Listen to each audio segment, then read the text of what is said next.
कहते हैं कि एक आत्मदेव नाम के ब्राह्मण और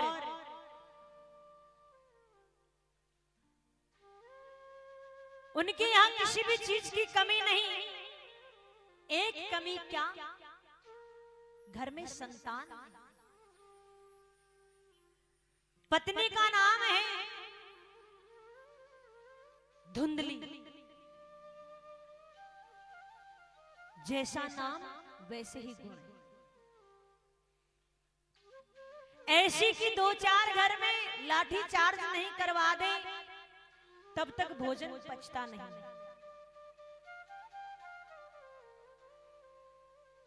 कोई कमी नहीं। घर में गैया लेकर आते हैं वो भी बांझ निकल जाती है। तुलसी का पौधा लगाते हैं वो भी सूख जाता है। पड़ोसी का आना होता है, अरे भैया बहुत दिनों से देख रहे हैं तेरे यहाँ गैया है पर बांझ क्यों है? बोले भैया सेवा तो खूब करता हूँ पर पता नहीं बांझ कैसे। बोले हम देख रहे हैं तुलसी का बिड़वा सूख गया। बोले भैया जल तो रोज देता हूँ पर कैसे सूख गया ये नहीं मालूम। बोले हमें मालूम है तेरे घर में संतान नहीं है, तेरे घर का भोजन तेरे पितर स्वीकार नहीं करते हैं। अब पहले से परेशान थे आत्मदेव जी और कुछ और परेशानी बढ़ गई। अब तो संकल्प बना लिया कि मुझे प्राण त्यागने। किस लिए? कि मेरे संतान नहीं है। यहाँ पर भी बहुत ऐसे बैठे होंगे जो संतान के लिए पता नहीं कितनी कोशिश करते, कितना उपचार करते, पर एक बात बताऊं, ध्यान दीजिएगा, जिनके यहाँ संतान नहीं है वो अपने आप को कोसिए मत, अपने आप को धन्य समझिए। क्यों? क्योंकि भगवान ने उनको भक्ति करने के लिए भेजा है। जिनके यहाँ ज्यादा संतान है उनको घमंड नहीं होना चाहिए। क्यों? जब से संतान पैदा हुई तब से लेकर तुमने क्या नहीं किया? मल मूत्र तक तुम धो डाले और अंत में परिणाम क्या मिलता है? जब बुढ़ापा आता है तो या तो तुम्हारी खटिया गेट के दरवाजे के पास डल जाती है या फिर तुम्हारा चलावा वृद्धाश्रम हो जाता है। क्या मिला? लेकिन फिर भी घमंड होता है कि मेरे इतनी संतान है, और जिसके संतान नहीं उनको लोग ताना देते हैं, कोसते हैं, बांझ है, मुख मत देखिए, सुबह सुबह दर्शन नहीं करने चाहिए। नहीं, वो पवित्र है, उनको सिर्फ और सिर्फ भगवान ने भक्ति करने के लिए भेजा है। लेकिन महाराज मोह है, संसारिक संसार में आए हैं, इनका हमें कोई मतलब नहीं है कि भगवान ने किस लिए भेजा है।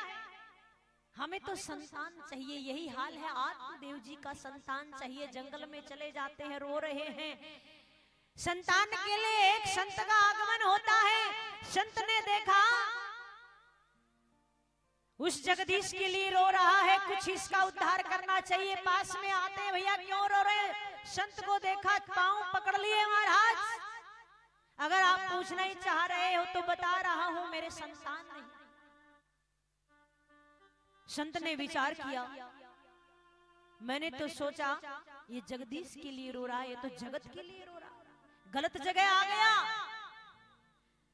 संत समझाना शुरू करते हैं, रे भैया चिंता मत कर, अगर तेरे संतान नहीं है तो भगवान को संतान मान ले, लड्डू गोपाल की सेवा कर ले।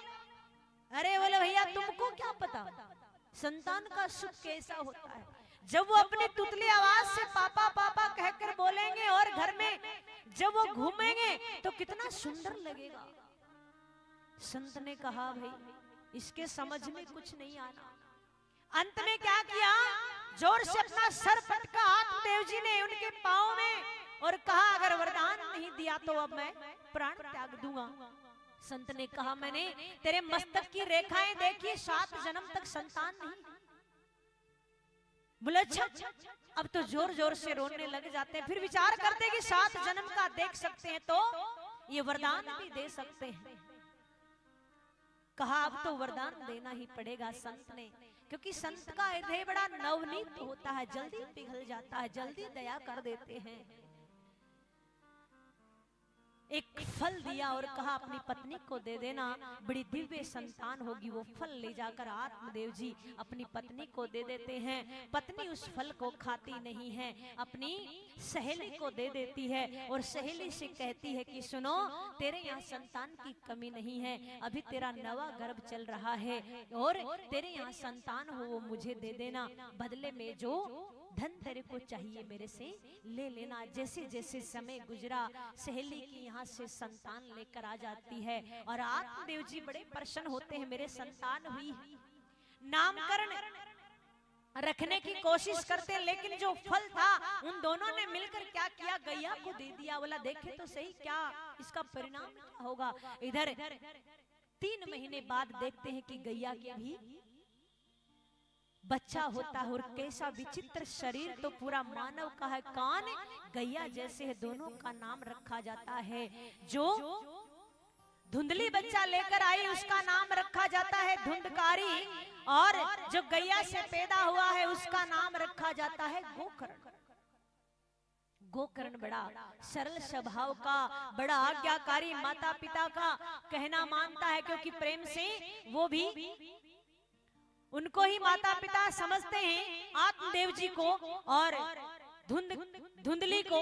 अब धुंधकारी क्या करता है, जैसे जैसे बड़ा होता है, पहले तो छोटी छोटी चोरियां डकैतियां शुरू करी, फिर जैसे जैसे बड़ा होता है बड़ी बड़ी चोरियां होने लगी।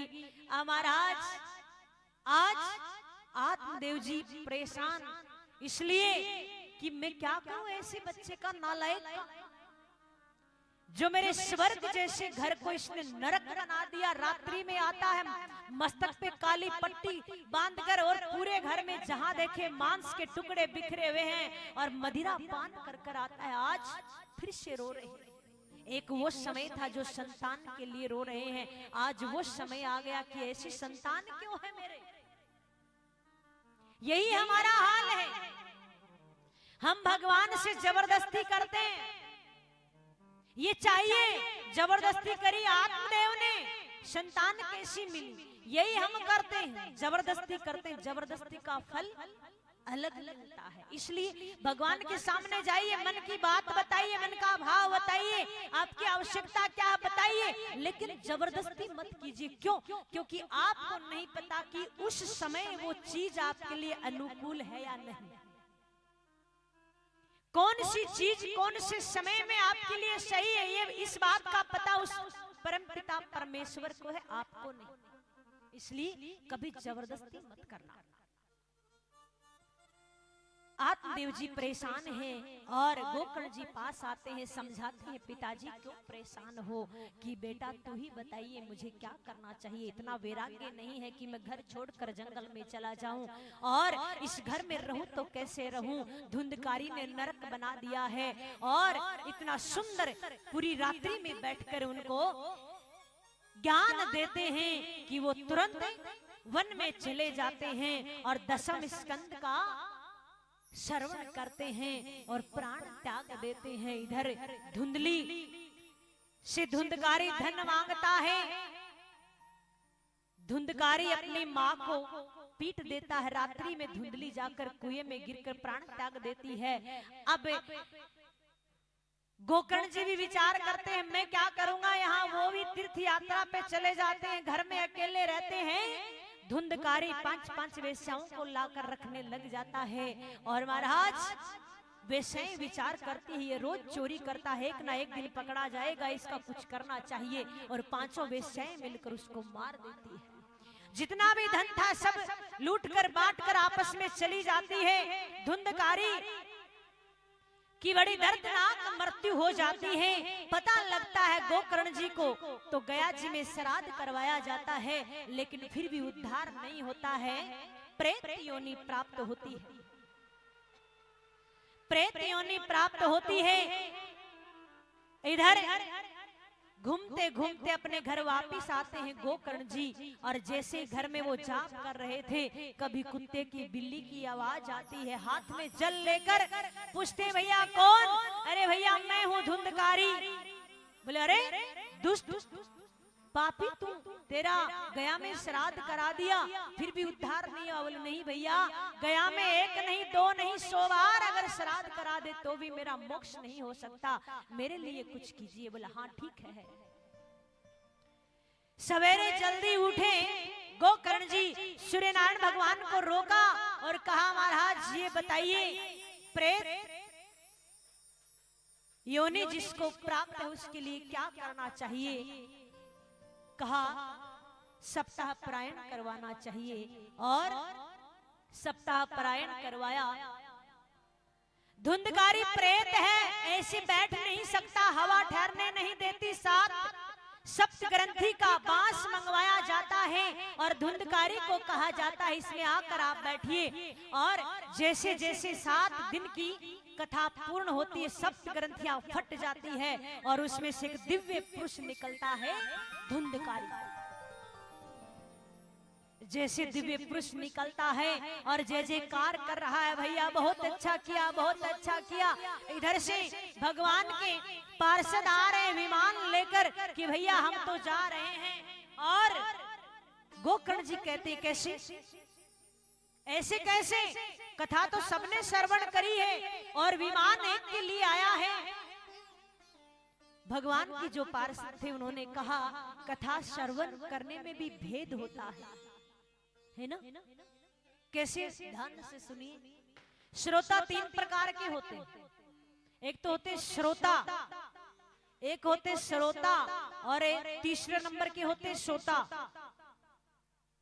श्रोता वो 3 घंटे बड़े ध्यान से भाव से मन से कथा श्रवण करता है, एक एक बात को जीवन में उतारता है, वो है श्रोता। और श्रोता कौन से हैं? पंडाल में तो आ जाएंगे, आने के बाद ध्यान कभी पंडाल को देखते हैं, कभी व्यास जी को देखते हैं, कभी पंडित जी को देखते हैं, कभी संगीतकारों को देखते हैं, विचार करते हैं। कोई अभी चुटकुला तो सुनाया नहीं, कोई हास्यप्रद बात तो बताई नहीं, चलो ठीक है सब व्यवस्था। उनके 3 घंटे इसी चीज में चले जाते हैं। तीसरे हैं श्रोता, ये बेचारे बड़े शांत होते हैं, जहां भी होते हैं शांति होती है, सहारा लेने के लिए जगह ढूंढते हैं, जहां सहारा मिला कमर लगाकर 3 घंटे बड़े आनंद से नींद लेते हैं। और जैसे कथा पूर्ण होती है, जैसे जयकारा लगता बोले कृष्ण कन्हैया लाल की। ओहो महाराज कथा पूर्ण हो गई। ए महाराज बड़ी सुंदर कथा बाँचो, ऐसी नींद आवे दीदी, घर में 2-2 गोला खा लिया तो भी नींद नहीं आवे, और कथा में महाराज एड़ी सुंदर नींद आवे हैं। 3 प्रकार के श्रोता होते हैं। कथा श्रवण में भी भेद होता है।